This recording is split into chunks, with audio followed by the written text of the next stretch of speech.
রাজধানীতে মিছিলের প্রস্তুতির সময় কার্যক্রম নিষিদ্ধ আওয়ামী লীগ ও তার অঙ্গ সংগঠনের ৪০ নেতাকর্মীকে গ্রেপ্তার করেছে পুলিশ।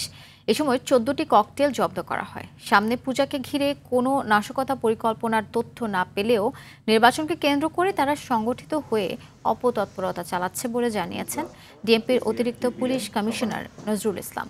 বিকেলে ডিএমপির মিডিয়া সেন্টারে আয়োজিত সংবাদ সম্মেলনে এ তথ্য জানান তিনি। এ সময় সাধারণ নাগরিকদের কাছে তথ্য দিয়ে সহযোগিতার আহ্বান জানানো হয়।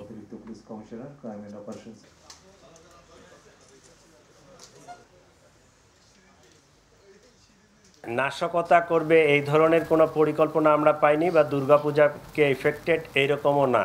এই নির্বাচনকে সামনে রেখে তারা সংগঠিত হচ্ছে, অপতৎপরতা চালাচ্ছে এবং আইন শৃঙ্খলা বিঘ্নিত করার চেষ্টা করতেছে।